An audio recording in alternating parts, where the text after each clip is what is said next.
దశాబ్దాల పోరాటం తర్వాత చివరికి కోచ్ ఫ్యాక్టరీ సాధించుకున్నప్పటికీ కూడా తమకు మాత్రం ఒక నిరాశ ఎదురైందని చెప్పి ఇక్కడ అయోధ్యపురం వాసులు చెప్తున్నటువంటి పరిస్థితి. ఇప్పటి వరకు సాధించినటువంటి వాటిలో తమకు ఉద్యోగాల్లో అవకాశం లేకపోతే ఈ సాధన ఎందుకన్నటువంటి ఒక ప్రశ్నలు అయోధ్యపురం గ్రామంలో కనిపిస్తున్నాయి. ప్రస్తుతానికి ప్రస్తుతానికైతే ఇక్కడ రిక్రూట్మెంట్ విషయంలో మాత్రం తమకు కొంత ఆందోళన కలుగుతుందని చెప్పి అంటున్నారు. ఇక్కడ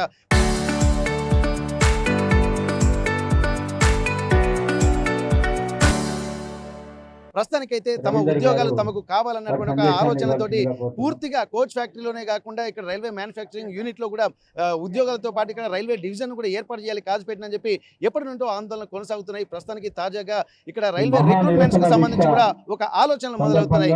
ఇప్పటి వరకు సాధించినటువంటి వాటిలో తమకే ఉద్యోగాలు లేకపోతే తమ భవిష్యత్తు ఏంటన్నటువంటి విషయంతో పాటు ఇచ్చినటువంటి భూములకు సార్థకత రావాలన్నటువంటి ఒక ఆలోచనలు కూడా చేస్తున్నటువంటి పరిస్థితి.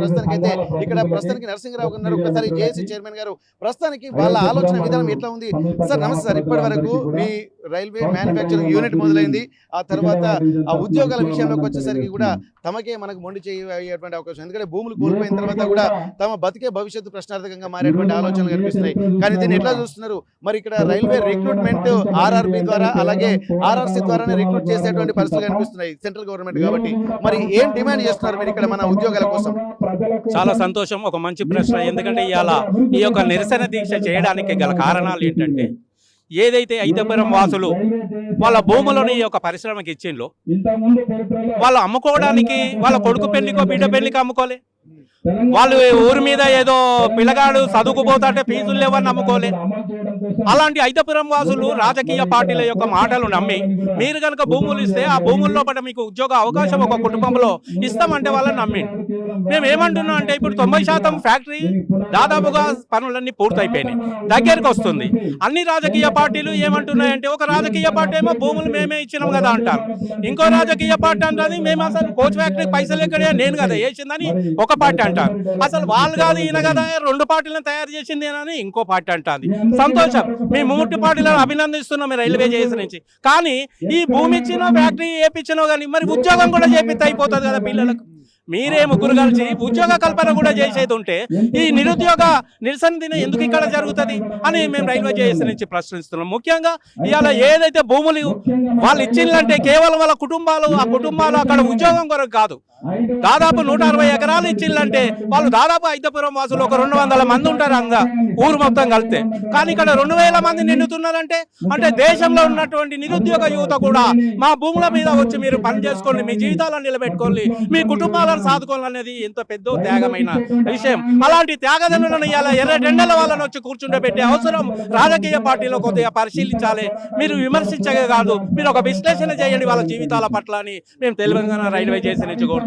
ముఖ్యంగా ఉద్యోగాలు ఇంకా జరగలేదు, ఉద్యోగాల నోటిఫికేషన్ రాలేదు. ఇప్పటికే కొంతమంది పేక్ వాళ్ళు కూడా సెల్లల నంబర్లు పెట్టి ఉద్యోగాలు అయిపోతున్నాయి జల్దీ రండి వాళ్ళను కూడా నమ్మద్దని మేము చెప్తున్నాము. ఈ యొక్క కోచ్ ఫ్యాక్టరీలో పట్ల అయోధ్యపురం వాసులకు తప్పనిసరిగా కనుక ఉద్యోగ అవకాశాలు కల్పించకపోతే నిరుద్యోగ యువత ఇంకో వేరే దారి నుంచి ఇంకో ఉద్యమ రూపంగా రావచ్చు. దాన్ని ఉద్యమంగా మలచకండి దయచేసి మేము రైల్వే జేఏసీ నుంచి మీకు విజ్ఞప్తి చేస్తున్నాం. ఇప్పుడు స్కిల్స్ ఉన్నటువంటి వాళ్ళకే ఉద్యోగాలు ఇవ్వాలని చెప్పారు. మరి స్కిల్ డెవలప్మెంట్ గురించి కూడా ఇక్కడ కొన్ని ప్రణాళికలు కూడా జరుగుతున్నాయి. మరి ఇప్పుడు స్కిల్స్ నేర్పించాల్సినటువంటి పరిస్థితుల నేపథ్యంలో ఇక్కడ రాష్ట్ర వ్యాప్తంగా కాదు దేశ వ్యాప్తంగా ఉన్నటువంటి పరిస్థితులు ఇక్కడ ఎక్కడెక్కడ వాళ్ళు ఉద్యోగాలకు వస్తున్నారు. మరి దీన్ని ఈ స్కిల్స్ ని ఎట్లా ఫుల్ఫిల్ చేద్దాం అనుకుంటున్నారు? మేము అనుకునేది ఏంటంటే స్కిల్ డెవలప్మెంట్ వాళ్ళకే ఎక్కువ శాతం ఇక్కడ మనకు అయోధ్యపురమే కాదు వరంగల్ జిల్లా మొత్తం కూడా ఐటీఐ చేసిన వాళ్ళు ఉన్నారు, డిప్లొమా చేసిన వాళ్ళు ఉన్నారు, పాలిటెక్నిక్ చేసిన వాళ్ళు ఉన్నారు, బీటెక్ చేసిన వాళ్ళు, ఎంబీఏ డిగ్రీ చేసిన చాలా అంటే ఒక 4-5 దశాబ్దాల నుంచి ఒక్క పరిశ్రమ కూడా వరంగల్లో లేదు. అంటే ఒకప్పుడు ప్రపంచ విఖ్యాతి కాంచినటువంటి ఆజంజాయి మిల్లు 10,000 మంది కార్మికులు బతికి కలకలన్నట్టు వరంగల్లో ఇప్పటికీ ఒక పరిశ్రమ లేదు. 40-50 ఏళ్ళని పడకను లేకను అయోధ్యపురం వాసుల వాళ్ళ త్యాగాలతో ఇలా 2-3 వేల మంది బతికేటువంటిది మనకి ఇక్కడ పరిశ్రమ నెలకొంటుంది. స్కిల్ డెవలప్మెంట్ మీరు ట్రైనింగ్ పెట్టండి, వాళ్ళకు ట్రైనింగ్ ఇచ్చి వాళ్ళ స్కిల్నెస్ తోటి వాళ్ళకు అపాయింట్మెంట్ చేయాలి.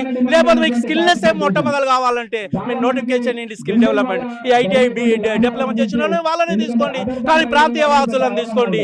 ఎందుకంటే ఈ ప్రాంతం ఇప్పటికే అన్ని విధాలా మోసపోయి జరిగినటువంటి విషయం మన అందరికీ తెలుసు. ఒకవేళ మీరు ప్రాంతేతరులు ఇందులో వస్తే నువ్వేమో ప్రాంత అభివృద్ధి కొరకే అని మీరు అంటారు. ప్రాంత భాషలు ఉంటే ప్రాంతం అభివృద్ధి చెందుతుంది, కానీ ప్రాంతేతరులు వచ్చి ఇలా చేస్తే ప్రాంతం అభివృద్ధి చెందుతుందా? నేనే మిమ్మల్ని విమర్శిస్తలేను, ఒక ఆలోచన ఆలోచన చేయండి అని కూడా మేము రైల్వే జేఏసీ నుంచి కోరుతున్నాం. ఇక్కడ కొన్ని రైల్వే ప్రాంత దగ్గర ఉన్నటువంటి క్యాంటీన్లను, సైకిల్ స్టాండ్లను కూడా వేరే వాళ్ళకు టెండర్ల ద్వారా పిలుస్తున్నారు. దీన్ని ఎట్లా చూస్తున్నారు మరి? అదే అంటే మేము ఏం చెప్తున్నామంటే మీరు టెండర్ల ద్వారా పోకుండా ఈ గ్రామంలో చాలా నిరుపేద కుటుంబాలు చాలా వాళ్ళకు ఒక నామినేషన్ ద్వారా ఇవ్వండి. దయచేసి టెండర్లకు వెళ్తే ఆ టెండర్ల ద్వారా వీళ్ళు పోటీకి రాలేరు. వీళ్ళకు భూమి అమ్ముకొని వీళ్ళే బతుకుతున్నటువంటి ఈ గ్రామం నుంచి వచ్చే స్థాయి ఎవరికి లేదు. కాబట్టి మీరు ఒక నామినేషన్ ద్వారా సైకిల్ స్టాండ్, క్యాంటీన్ 5-10 మంది బతికేటువంటి ఉపాధి ఏమున్నా కూడా ఆ గ్రామవాసులకు కల్పిస్తే బాగుంటుందని మా అభిప్రాయం. అందులో ఆ గ్రామవాసులకే ఎందుకు ఇవ్వాలంటే ఇంత పెద్ద నిర్మాణానికి పునాదులు వాళ్ళు కాబట్టి వాళ్ళ త్యాగాలను నిలిపితే ఇక్కడ అన్ని రాజకీయ పక్షాలు కూడా కుల ప్రజా సంఘాలు రైల్వే జేఏసీగా మేము వాళ్ళను కోరుకుంటున్నాం. నమస్తే, మీరు చెప్పండి ఎట్లా ఉంది పరిస్థితులు? ఇక్కడ మీరు కూడా ఏంటంటే ఇక్కడ స్థానికులకు కూడా ఉద్యోగాలు రావాలని చెప్పి ప్రతి ఒక్కరి కలగా ఉంటుంది. అటువంటి అప్పుడు మీరు ఏం చెప్పదలుచుకుంటున్నారు? ఇక్కడ మేము ప్రజా సంఘాల నాయకులుగా నేను అఖిల భారత మహాత్మా జ్యోతిరావు పులే సామాజిక న్యాయ వేదికకు రాష్ట్ర అధ్యక్షునిగా కొనసాగుతున్నా. గత 25 సంవత్సరాల నుంచి కొనసాగుతున్నా. ఇది 40 సంవత్సరాల క్రితం కాజీపేట డివిజన్ సాధన సమితి కమిటీ ఏర్పాటు చేయడం జరిగింది. గత 35-40 సంవత్సరాల క్రితం ఏర్పాటు చేయడం జరిగింది. ఇప్పటి వరకు కాజీపేట డివిజన్ ఇవ్వడానికి కేంద్ర ప్రభుత్వం ఎందుకు తాత్సారం చేస్తున్నది? కాజీపేట డివిజన్ చేయడం ద్వారా అంటే హైదరాబాద్ ఉంది, అంతకంటే ముందు చెన్నై మాత్రమే ఉండే, తర్వాత హైదరాబాద్ నుంచి చేసి జోనల్. ఇప్పుడు కాజీపేట డివిజన్ సాధన సమితిగా ఎందుకు గుర్తించట్లేదని చెప్పి మేము సాధన సమితి కమిటీగా గత 20 సంవత్సరాలుగా పోరాటం జరుగుతున్నది. కాజీపేట డివిజన్ సాధన సమితి డివిజన్ చేయకపోగా ఓన్లీ కోచ్ ఫ్యాక్టరీ ఏర్పాటు చేయడం జరిగింది. అది కూడా ఏసీ కోచ్లు కాదు, నార్మల్ కోచ్లు మాత్రమే ఇవ్వడం జరిగింది. అంతకంటే ముందు వ్యాగన్ ఫ్యాక్టరీ ఇవ్వడం జరిగింది. కానీ ఓన్లీ డబ్బాలు మాత్రమే మన తెలంగాణకి ఇస్తున్నారు. ఓన్లీ పై డబ్బాలు, వెల్డింగ్ చేసే పై డబ్బాలు, ఖాళీ గూడ్స్ డబ్బాలను తయారు చేసే ఫ్యాక్టరీ కోచ్ ఫ్యాక్టరీగా మాత్రమే మనం ఇక్కడ అయోధ్యపురానికి కాజీపేటకు ఇవ్వడం జరిగింది. మరి ఎందుకు ఇంత దాసారం చేస్తున్నారు? ఎక్కడెక్కడికో మన అహ్మదాబాద్కి వెళ్తున్నది, వేరే రాష్ట్రాలకు మోడీ ప్రాతినిధ్యం వహించే అమిత్ షా ప్రాతినిధ్యం వహించే దగ్గరికి ఐసీ కోచ్ ఫ్యాక్టరీలో డబ్బా వెళ్తున్నది. ఇప్పుడు మేము అడిగే ముఖ్యమైన డిమాండ్ ఒకటే, మాకు అయోధ్యపురంలో వ్యాగన్ ఫ్యాక్టరీ, కోచ్ ఫ్యాక్టరీ మీరు మంజూరు చేశారు. కానీ ఇక్కడ భూ నిర్వాసితులు సుమారు కొన్ని వందల మంది ఇక్కడ భూములు కోల్పోయి 4 వంతులు రావాల్సిన నష్టపరిహారాన్ని 2 వంతులు మాత్రమే ఇచ్చారు. కేంద్ర ప్రభుత్వం ఒక ఇల్లు కోల్పోతే 4 వంతులు రెట్టింపు డబ్బులు ఇవ్వాల్సి ఉంటది. అలాంటిది 28 లక్షలు రావాల్సిన దగ్గర వారికి 8 లక్షల రూపాయలే వచ్చినాయి. అంటే మిగిలిన 300 రూపాయలు ఎటుపోయినాయి అని చెప్పి మేము అయోధ్యపురం వాసులు ఏమనంటే ఎండోమెంట్ పేరు మీద దేవుడికి పోయినాయి, దేవుడి మాన్యాల భూమి అంటారు. దేవుడి మాన్యాలు అయితే ఇక్కడ ఇంటి నెంబర్లు ఎందుకు ఇచ్చిళ్ళు? వీళ్ళకు ఇక్కడ ఎందుకు నివాసం ఏర్పరచుకొని గత 40 సంవత్సరాలుగా ఉంటున్నటువంటి వాళ్లకు మరి ఎందుకు ఇవన్నీ మౌలిక వసతులు కల్పించి ప్రభుత్వం ఇంటి పన్నులు వసూలు చేయలేదా? కాబట్టి వీరు కోల్పోయిన ఇండ్లకు, వారి యొక్క భూములకు, ఇండ్లకు, వ్యవసాయ భూములకు ప్రతి ఒక్కరికి కూడా వారి కుటుంబానికి ఒక ఉద్యోగం ఇవ్వాలని చెప్పి సందర్భంగా తెలియజేస్తున్నాము. Thank you. గుడిమల రవికుమార్ గారు, మీరు చెప్పండి. ఇప్పుడు తెలంగాణ ఉద్యమంలో చాలా క్రియాశీలకంగా పనిచేశారు. అసలు తెలంగాణ ఉద్యమ అస్తిత్వ పోరాటమే కూడా నిధులు నియామకాలు అన్నటువంటి విషయంలో మనకు తెలిసింది. అట్లాంటప్పుడు ఇక్కడ భూములు ఇచ్చినటువంటి వాళ్ళకు కూడా మళ్ళీ ఇక్కడ ఆర్ఆర్బి ద్వారా, ఆర్ఆర్సి ద్వారా రిక్రూట్ చేయడం వల్ల స్థానికంగా ఉన్నటువంటి తమకు ఉద్యోగాలు వచ్చేటువంటి అవకాశం లేదు. ఒక ప్రత్యేక నియమం ద్వారా మాత్రమే తమకు ఒక రిజర్వేషన్ కల్పించాలన్నటువంటి విధంగా అయోధ్యపురం వాసులు చెప్తున్నారు. మరి నిజంగా తెలంగాణ ప్రాంతంలో వాళ్ళకి కానీ, అలాగే భూములు ఇచ్చి రైల్వే కోచ్ ఫ్యాక్టరీకి నిర్మాణానికి కృషి చేసినటువంటి వాళ్ళకి కానీ ఏం చేస్తే న్యాయం జరుగుతుంది అనుకుంటున్నారు?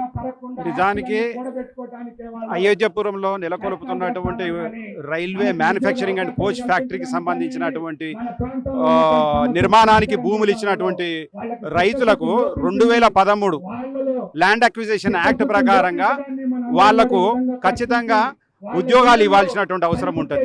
ఎందుకంటే వాళ్ళకు విలువైనటువంటి భూములను ఒక మ్యానుఫ్యాక్చరింగ్ యూనిట్కు తీసుకున్నప్పుడు ప్రభుత్వ బాధ్యత, అది కనీస బాధ్యత. అది కేవలం వీళ్ళు కొత్త కోరికను కోరుకోవడం లేదు.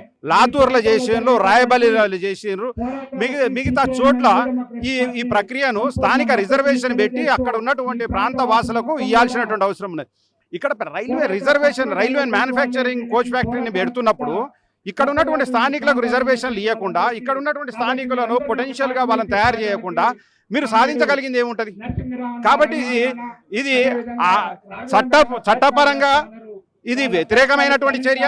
కాబట్టి కేంద్ర ప్రభుత్వం తక్షణమే జోక్యం చేసుకొని ఇక్కడ ఉన్నటువంటి కోచ్ ఫ్యాక్టరీ, మ్యానుఫ్యాక్చరింగ్ కోచ్ ఫ్యాక్టరీకి సంబంధించినటువంటి దాంట్లో స్థానికులకు రిజర్వేషన్ ఇవ్వాల్సినటువంటి అవసరం ఉన్నది.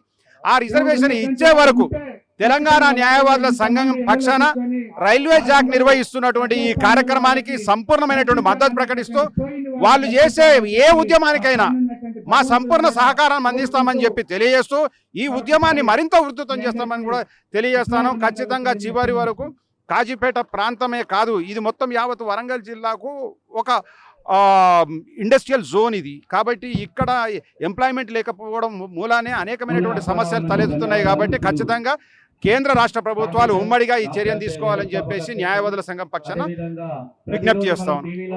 మనం చూడొచ్చు, ప్రస్తుతానికైతే ఎంతో మంది ఇక్కడ ప్రాంతాన్ని కనుక పరిశీలించినట్టయితే ఇక్కడ నియామకాల కోసమే ఇక్కడ యువత కూడా ఉన్నారు. కానీ ఉద్యోగాలు లేక ఎంతో మంది జీవితాలు కూడా ఇబ్బందికర వాతావరణంలోకి వెళ్తున్నాయన్నటువంటి ఉద్దేశంతో అనేక మంది ఇప్పటి వరకు ఇబ్బందులు పడ్డారు. ఒక్కసారి మనం ఇక్కడ ఉన్నటువంటి అయోధ్యపురం యువత కూడా ఉన్నారు. వారి ఆలోచన విధానం ఎట్లుంది, ఎందుకంటే తమకు వ్యవసాయం చేసుకోవడానికి ఉన్నటువంటి భూములు అలాగే విలువైనటువంటి భూములను ఇచ్చినటువంటి నేపథ్యంలో మళ్ళీ మేమే నిరుద్యోగులుగా మా ప్రాంతంలో బతకాల్సినటువంటి దుస్థితి ఏర్పడుతుంది అన్నటువంటి ఒక ఆవేదన మాత్రం యువతలో కనిపిస్తుంది. ప్రస్తుతానికి అయోధ్యపురం యువత మనతో ఉన్నారు. ఒక్కసారి ఎట్లా ఉంది బ్రదర్, ఇప్పుడు నిజంగా ఇక్కడ కోచ్ ఫ్యాక్టరీ, మ్యానుఫ్యాక్చరింగ్ ఫ్యాక్టరీ నిర్మాణం జరుగుతున్న నేపథ్యంలో మరి మీ ఆలోచన విధానం ఏముంది? అసలు ఉద్యోగాలు వచ్చేటువంటి పరిస్థితి ఉందా? రాకపోతే ఎట్లాంటి విజ్ఞప్తిని కానీ విన్నపాలు కానీ మీరు ప్రభుత్వం చేయబోతున్నారు? నా పేరు ప్రదీప్ కుమార్. 4 ఎకరాల భూమి కోచ్ ఫ్యాక్టరీలో పోయింది. మొత్తం 160 ఎకరాల భూమి తీసుకున్నారు 114 మంది రైతుల దగ్గర నుండి. మేము మాకు ఉద్యోగం ఇస్తామంటే మా తల్లిదండ్రులు ఒప్పించి మరి కేసు కొట్టేపించి భూమి అప్పచెప్పడం జరిగింది. కలెక్టర్ గారి దగ్గర తిరిగినాం, ప్రతి ఒక్క ఎమ్మెల్యే ఎంపీ దగ్గరికి 10 సార్లు తిరిగినాం కానీ మమ్మల్ని ఎవరు పట్టించుకుంటలేరు. అందుకనే ఈ ఉద్యమాలు చేస్తున్నాం. మాకు రైల్వే చేసే ఆధ్వర్యంలో వాళ్ళే ముందు మాకు నడిపిస్తున్నారు. మేము అనేక రాస్తారోకోలు, ధర్నాలు, రౌండ్ టేబుల్ సమావేశాలు నిర్వహించాము. కానీ ఇంతవరకు మాకు ఎలాంటి స్పష్టత రాలేదు. కేంద్ర మంత్రులను కూడా కలిసాము. ఈ ఫ్యాక్టరీకి వచ్చిన ఎవరు వస్తే వాళ్ళని ఆఫీసర్లను కానీ ఎవరినైనా కలుస్తున్నాం. మా పరిధిలో ఇది ఉండదు. ఇది రాష్ట్ర ఢిల్లీ నుండి రావాలి, కేంద్ర స్థాయి నుండి రావాలి. మేము చేసే పని కాదు ఇది, మీ అనేది అక్కడ వెళ్ళాలని చెప్పేసి చెప్తున్నారు. మాకు ఉద్యోగాలు ఇచ్చే వరకు మా పోరాటాలు ఆపము. ఆ ఫ్యాక్టరీలో ఎవరిని కానీ కాలు పెట్టలేము. ఫస్ట్ మాకు ఉద్యోగాలు ఇచ్చినాకనే ఎవరైనా రాండి. అంతవరకు ఈ ఉద్యమాలు ఆగాయి. ప్రతి ఒక్కరికి ఉద్యోగాలు రావాలి ఈ లోకల్ ఉన్నందుకు. ఇక్కడ మనం చూస్తున్నాం, ఒక్కసారి మనం చూడొచ్చు ఎంత మంది ఇక్కడ పూర్తిగా చూస్తున్నాం. ఇక్కడ కేవలము తెలంగాణ రైల్వే జేఏసీ ఆధ్వర్యంలోనే మహా నిరసన దీక్ష కూడా చేపట్టినటువంటి పరిస్థితి. ఇక్కడ ముఖ్యంగా చాలా డిమాండ్లు ఇక్కడ వినిపిస్తున్నాయి. ఇక్కడ కాజీపేటను రైల్వే డివిజన్ గా ఏర్పాటు చేయాలి. అలాగే కాజీపేట రైల్వే కోచ్ ఫ్యాక్టరీలో రైల్వే మ్యానుఫ్యాక్చరింగ్ యూనిట్ లో కూడా భూ నిర్వాసితులకు, ఆ గ్రామాలకు మరియు కాజీపేట పరిసర ప్రాంత గ్రామాల ఉమ్మడి వరంగల్ జిల్లా మరియు ఆ రైల్వేలో ఇక్కడ యాక్ట్ అప్రెంటిస్షిప్ పూర్తి చేసినటువంటి నిరుద్యోగ యువతులకు కూడా ఇక్కడ ఉద్యోగాలు కల్పించాలని ఒక డిమాండ్ వ్యక్తం చేస్తున్నటువంటి పరిస్థితి. ముఖ్యంగా కాజీపేట రైల్వే కోచ్ ఫ్యాక్టరీలో రైల్వే మ్యానుఫ్యాక్చరింగ్ యూనిట్ లో స్థానికులకు ఉద్యోగ అవకాశాలు కల్పించాలని ఇక్కడ ప్రత్యేకమైనటువంటి నోటిఫికేషన్ ఏర్పాటు చేయాలని చెప్పి అంటున్నారు. ఆ తర్వాత ఉద్యోగ నియామకాలు ఆర్ఆర్బి అలాగే ఆర్ఆర్సి ద్వారా కాకుండా ప్రత్యేకంగానే చేపట్టాలని ఒక డిమాండ్ వ్యక్తం చేస్తున్నారు. ఇక్కడ ఈ డిమాండ్లు మాత్రం ప్రతి ఒక్కరు కూడా అసెంబ్లీలో తీర్మానం చేసిన తర్వాత ఇక్కడ కేంద్ర ప్రభుత్వానికి ప్రతిపాదనలు పంపించాలని చెప్పి అంటున్నారు. ఇక్కడ చాలా మంది చూస్తున్నట్టయితే ఇక్కడ ప్రతి ఒక్కరు కూడా అన్ని రాజకీయ పార్టీలు కూడా తమ అయోధ్యపురం వాసుల యొక్క భూములను తీసుకుని ఎవరి ఆలోచన విధానంగా వారు మేం చేశామంటున్నారు. కానీ రైల్వే ఉద్యోగుల విషయానికి వచ్చేసరికి మాకు ఏం చేస్తున్నారు అన్నటువంటి ఒక ఆలోచనలు మాత్రం ఇక్కడ వ్యక్తం చేస్తున్నారు.